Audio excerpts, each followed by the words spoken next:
Welcome back to another new episode of my vlog. But আজকে আর ওরকম normal daily vlogging আমি করতে আসিনি। তোমাদের কাছে আমি আজকে একটু একটা ইনফরমেশন দিতে এসেছি, রাদার ইনফর্মেটিভ ভিডিও রাদার। তো রিসেন্টলি আমার সঙ্গে একটা ঘটনা ঘটেছে। তো আমার মনে হলো, আমার যেহেতু একটা সোশ্যাল মিডিয়া প্ল্যাটফর্ম আছে, তো এই জিনিসটা আমার বাকি মানুষেরা যারা তোমরা আমার ভিডিও দেখো তাদের সাথে শেয়ার করা উচিত। সো তাই জন্য আমি আজকে এই ভিডিওটা বানাচ্ছি এবং আমি চাই যে আমি যে প্রবলেমটার ভিক্টিমাইজড হয়েছি, বাকি মানুষজন যদি এই প্রবলেমটার ভিক্টিমাইজেশন ফেস করেও তারা যেন অ্যাটলিস্ট প্রোটেস্ট করতে পারে। আমি রিসেন্টলি মেট্রোতে যাচ্ছিলাম একটা কাজে, একটা স্টেশনে নামবো। তো আমি দমদম থেকেই মেট্রো নিই। তো দমদম থেকে তোমার মেট্রো নেওয়ার পরে মোটামুটি যেহেতু দমদম থেকেই মোটামুটি মেট্রোগুলো থাকে, যদি দক্ষিণেশ্বর থেকেও আসে তো সেক্ষেত্রে আমি জায়গা পেয়েই যাই বসার মতো, ঠিক আছে, এবং লেডিস সিটে কিন্তু পাই, ঠিক আছে। তো বিগত দুদিন আগে আমার সাথে একটা ঘটনা ঘটেছে। সেটা হলো, দমদম স্টেশনে ট্রেনটা থামলো। তো ট্রেনটায় ওঠার পরে আমি একটা দেখলাম লেডিস সিট ফাঁকা আছে। তো ওখানে চারজন মিলে বসে, তিনজন বসার জায়গায় আমরা চারজন কষ্টে সৃষ্টে বসি। তো পাশে দেখলাম একজন লোক বসে আছে। তো যেহেতু একটা বসার মতো আরেকটু জায়গা ছিল, তো সেই লোকটাকে সিটের কথা আমি বলছি, রাদার মেট্রোতে তো আর কম্পার্টমেন্ট থাকে না, সিট থাকে। তো মেট্রো মধ্যে আমি দেখলাম যে তিনজনের বসার জায়গাতে একটা লোক বসে আছে। তো যেহেতু পাশে একটা জায়গা বেঁচেছিল, আমি লোকটার পাশেই বসে যাই। আর বাকি দুজন লেডিসই ছিল, মানে আমরা তিনজন মেয়ে আর একটা লোক বসেছিল আমাদের লেডিস সিটে। তো এরকমভাবে আমি মোটামুটি 5টা 6টা স্টপেজ ট্রাভেল করতে হয় রাদের। তো আমি দমদম থেকে ওঠার মোটামুটি 1-2 স্টেশন পরেই আমি দেখলাম, যখন স্টেশনে ট্রেনটা ঢুকছে তখন দেখি একটা বৃদ্ধ বয়স্ক লোক এবং একটা বৃদ্ধ বয়স্ক মহিলা। দেখো, বৃদ্ধ বা বৃদ্ধা তারা হলেও তাদের কিন্তু শরীরে যথেষ্ট ফিজিক্যাল ক্যাপাসিটি ছিল, ঠিক আছে। তারা দেখলাম অলমোস্ট দৌড়ে দৌড়েই আসছে, মানে যখন ট্রেনটা ঢুকছে স্টেশনে বা শ্যামবাজার থেকে তারা উঠেছে, ঠিক আছে। যখন দেখছি ওই শ্যামবাজার মেট্রো স্টেশনে ট্রেনটা ঢুকছে, তখন দেখি যে ওই স্বামী স্ত্রী প্রায় অলমোস্ট দৌড়াচ্ছে ট্রেনটাকে ধরবে বলে।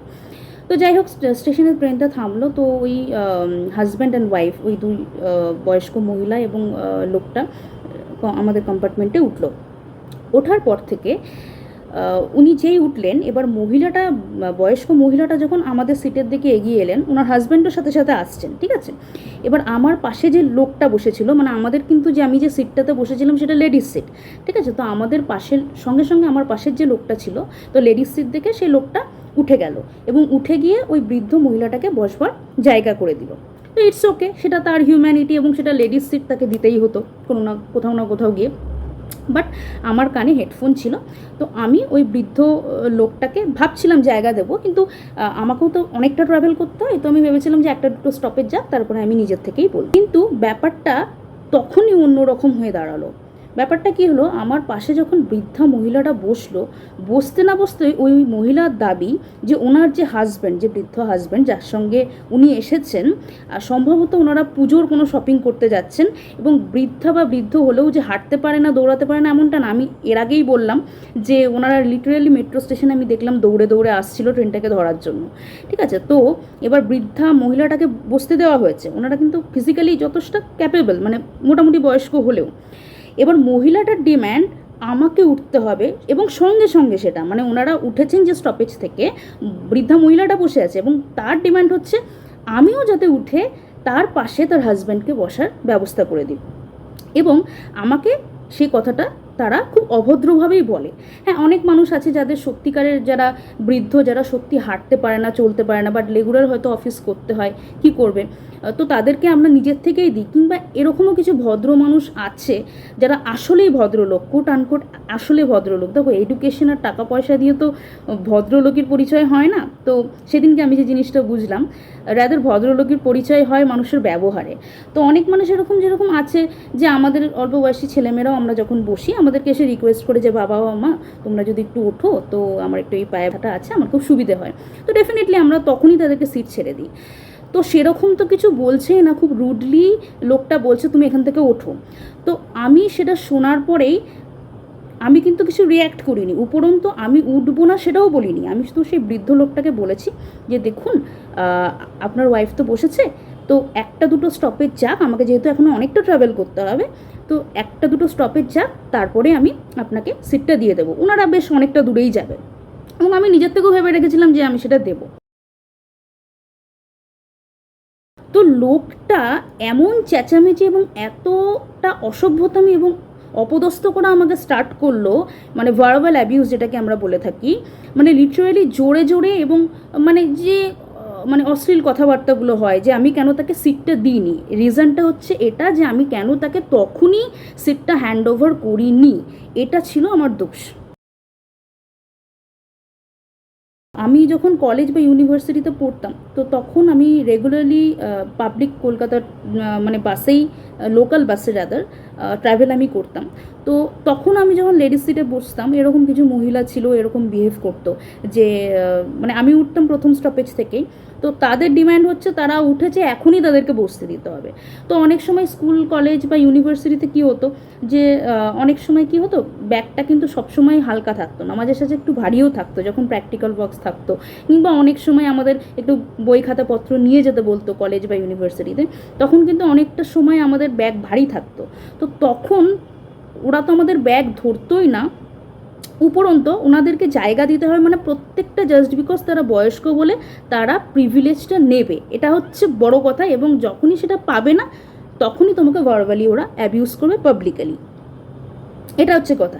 এবার এবার দেখো, আমি বাসেও, পাবলিক বাসেও এই জিনিসটা অনেকবার ফেস করেছি, কিন্তু এটা নিয়ে কখনো ভিডিও বানায়নি বা এই কথাগুলো কখনো আলোচনা পাবলিক প্লেসে রাদার, বিকজ কোথাও না কোথাও গিয়ে আমার মনে হয় যে দেখো পাবলিক বাসে চড়া ইজ কোয়াইট প্রবলেমেটিক, বিকজ ওখানে জার্কিং হয়, ব্রেক কষলে একটা ছিটকে যাওয়ার বা একটু পড়ে যাওয়ার পসিবিলিটি থাকে, যেটা হয়তো হ্যাঁ বয়স্ক মানুষ হলে তারা ফিজিক্যালি উইক হয়ে যায়, তাদের সেটা প্রবলেম হয়। তো আমি কিন্তু কোনো কথা না বলেই লিটারালি বাসের সিটগুলো ছেড়ে দিতাম কোনো বয়স্ক লোক বা মহিলাকে দেখলে। জেনারেলে বসলে লোকদেরকে ছেড়ে দিতাম, লেডিসে বসলে তো মহিলাদেরকে ছেড়ে দিতামই, বিকজ হ্যাঁ মানে বাসে এই প্রবলেমগুলো হয় যে তারপরে ধরো ট্রাফিক জ্যাম থাকে, মানে দাঁড়িয়ে থাকলে হয়তো অনেকক্ষণই দাঁড়িয়ে থাকতে হয়, কিন্তু মেট্রোতে তো ব্যাপারটা তা নয়। আমি মেট্রোতে এই ঘটনাটা ঘটেছে কেন আমি এই ভিডিওটা বানাচ্ছি, বিকজ মেট্রোতে তো আর জার্কিং হয় না, মেট্রোতে তো আর ট্রাফিক জ্যাম ফেস করতে হয় না। একটা এসির মধ্যে তুমি দৌড়ে দৌড়ে এলে, আমি ওই লোকটার কথা বলছি যে আমাকে ভার্বালি অ্যাবিউজ করেছে, তো উনি দৌড়ে দৌড়ে আসতে পারলেন, মেট্রোতে উঠতে পারলেন, আর একটা স্টেশন উনি দাঁড়াতে পারছেন না, এটা কী ধরনের অসভ্যতা? আপনারা প্লিজ আপনারাই বলুন, মানে এটা তো ঠিক না। তো না জানি কত কত ছেলে বা মেয়েরা প্রত্যেক দিন হয়তো এইসব জিনিসগুলো শিকার হয়, হয়তো তারা প্রোটেস্ট করতে পারে না, স্পেশালি আমাদের বয়সে যারা আছে, আমি বুঝতে পারি যে তারা হয়তো অনেক কিছু মানে মনে রেখে দেয়, হয়তো তারা পরে কষ্ট পায় জিনিসটা, বাট হয়তো পাবলিকালি এক্সপ্রেস করতে পারে না। আমাদের মতো অল্প বয়সী ছেলেমেয়েরা যারা আছো, তোমরা হয়তো আরেকটা জিনিসও মানে আমার সাথে এই কথাটা খুব এগ্রি করবে, সেটা হচ্ছে যে অনেক সময় না, মানে অনেক সময় কি সব সময় আমি দেখেছি যে আমি আজকে এই সোশ্যাল মিডিয়া প্ল্যাটফর্মে এসে এই কথাটা বলছি, তোমরা হয়তো ব্যাপারটা পুরোটা শুনে ব্যাপারটা বুঝবে যে ঠিক না ভুল। আমি পাবলিক প্লেসে একটা জিনিস দেখেছি যে জানো তো, পাবলিকের মেজরিটি অফ দ্য পাবলিকেরই একটা টেন্ডেন্সি থাকে বয়স্ক মানুষদের প্রতি সিম্পাথাইজ হওয়া, মানে সেটা আমি অনেক সময় দেখেছি জানো তো, মানে শুধু এই কজ না, হয়তো আমি যখন বাসেও ট্রাভেল করি বা ট্রেনেও ট্রাভেল করি দেখি যে অল্প বয়সী ছেলে বা মেয়েটার হয়তো কোনো দোষ ছিল না, কিন্তু জাস্ট বিকজ মানে বয়স্ক মানুষটারই হয়তো দোষ ছিল, কিন্তু পাবলিক না ওই অল্প বয়সী ছেলে মেয়েদের প্রতি সহানুভূতিশীল হচ্ছে না, উল্টে ওদেরকে বাজে কথা শোনাচ্ছে, কিন্তু জাস্ট বিকজ অফ এজ ওই বয়স্ক মানুষটা, ওই বয়স্ক লোকটা কিংবা মহিলাটাকেই পাবলিক সাপোর্ট করছে। হয়তো তারা ভুল, কিন্তু তবুও সাপোর্ট করছি। আমি এই জিনিসটা দেখেছি, আমি বলছি না সবাই এরকম হয়, বাট আমি দেখেছি যে পাবলিকালি কিন্তু ওই বয়স্কদের প্রতি মানুষ ইমোশনাল হয় বেশি, তারা ঠিক হোক বা ভুল, এবং তারাই সাপোর্টটা পায় বেশি কোথাও না কোথাও গিয়ে। ভেবে আমি বলিনি, বিকজ আমি ভালো মতনই জানি যে আমি পাবলিক সাপোর্ট কখনই পাবো না। হ্যাঁ, ভিডিও দেখে হয়তো এখন অনেকে বলবে যে হ্যাঁ এটা তোমার সাথে ঠিক হয়নি, বা আমাদের সাথেও আমরা এটা দৈনন্দিন জীবনে ফেস করি, বাট আমি খুব ভালো মতোই জানি যে পাবলিক প্লেসে গিয়ে তারা বয়স্ক মানুষদেরকেই সাপোর্ট করবে, হুইচ ইজ ভেরি রং। তো দেখো, আমার মনে হয় যে যেটাকে ঠিক সেটাকে ঠিক বলো, যেটাকে ভুল সেটাকে ভুল বলো। একটা জিনিস ভাবো যে অল্প বয়সী মানেই কিন্তু যে তার ফিজিক্যালি কোনো প্রবলেম থাকতে পারে না, বা তা সে ভুল নাও হতে পারে, এই জিনিসটা আমার মনে হয় তোমাদেরকে বোঝা উচিত। প্রথম কথা, উনি আমার সঙ্গে রুড বিহেভিয়ার করেছেন, যে রিকোয়েস্টটা রেখেছেন সেটাও মানে রিকোয়েস্ট তো নয়, উল্টে অশ্লীল আচরণ, অশ্লীল বিহেভিয়ার। এবং আমি তারপরেও বলি যে আমি তাকে সিটটা দেবো, কিন্তু একটা দুটো স্টপেজের পর এরপরেও এতটা অশ্লীল আচরণ আমার প্রতি করছে যে আশেপাশের কম্পার্টমেন্টের লোকজনও আমার দিকে তাকাচ্ছে, এমন একটা দোষী সাব্যস্ত আমাকে করার চেষ্টা করছে যেন কি আমি একটা খারাপ কাজ করে ফেলেছি। কেন? রিজনটা কি? ওই সেম রিজনই, যে আমি তাকে তখনই কেন সিটটা দিইনি। আমি লিটারেলি দেখছিলাম ওনারা দৌড়ে দৌড়ে আসছিলেন। তাহলে যে দৌড়ানোর শক্তি থাকে মেট্রো স্টেশনে, যার এতটা মেট্রো স্টেশন ক্রস করে ট্রেনে ওঠার ক্ষমতা থাকে, তাহলে সে একটা স্টপেজ কেন দাঁড়াতে পারবে না, একটা কি দুটো স্টপেজ? প্রথম কথা, তার তখনই কেন বসতে হবে?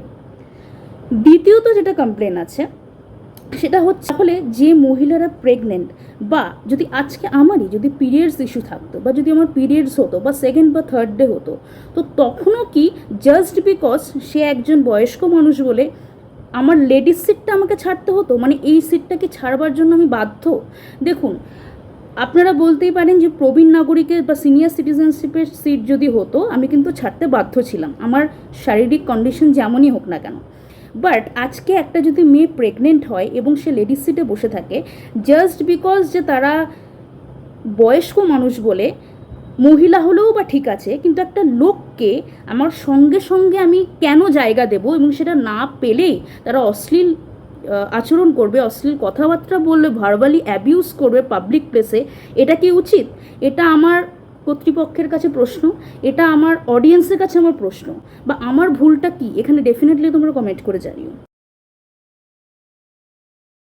যারা বয়স্ক মানুষরা আমার ভিডিও দেখেন, যে প্লিজ এইসব করবেন না, হাত জোর করে বলছি, যে সবারই লাইফে প্রবলেম থাকতে পারে। আপনাদের যদি একান্ত সিট দরকারি হয়, আপনারা ভালো বিহেভ করে আমাদের কাছ থেকে সিট চেয়ে নিন, অথবা ভালো কথা বলে আমাদের কাছ থেকে হেল্প চান, কিন্তু প্লিজ এরকম বিহেভিয়ার করবেন না। কারণ জানেন তো, বয়স্ক মানুষ হোক কিংবা অল্প বয়সী মানুষ হোক, আপনার ব্যবহারই আপনার পরিচয়, এবং আপনি যে বিহেভটা করেন আপনি তখনই আপনার ফ্যামিলির পরিচয় দেন।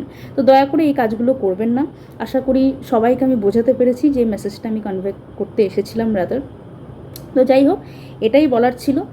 যেহেতু আমার একটা সোশ্যাল মিডিয়া প্ল্যাটফর্ম আছে, তো আমি আমার কষ্টের জায়গাটা, বা আমি যে স্ট্রাগলসটা মেন্টালি ফেস করছিলাম, সেটা তোমাদের সাথে শেয়ার করতে পারলাম। না জানি কত ছেলে মেয়ে এরকম প্রত্যেক দিন ভিক্টিমাইজড হয়, বা তারা হয়তো এরকম করে আমার মতো ফুটিয়ে তুলতে পারে না ওভার সোশ্যাল মিডিয়া। তো যাই হোক, বলতে পারো যে সবার যেই ছেলেমেয়েরা রেগুলারলি এই জিনিসটা ফেস করে বা মেন্টালি স্ট্রাগল করে এই জিনিসটার থ্রু দিয়ে, তো সবারই পয়েন্ট অফ ভিউ দিয়ে, মানে সবার হয়েই আমি বলতে পারো এই কথাটা বললাম। তো প্লিজ এইসব জিনিসগুলো করবেন না। তো যাই হোক, সবাই সুস্থ থাকবেন, ভালো থাকবেন, এটা বলার জন্যই আমার আজকে আসা। তো সবার সঙ্গে ভালো বিহেভ করুন, সবাইকে সবার মতো করে এগোতে দিন, এবং নিজেই এগিয়ে যান, এবং সবাইকে সবাই ভালো রাখুন। সমাজটা এভাবে ভালো থাকবে বলে আমার মনে হয়। ধন্যবাদ।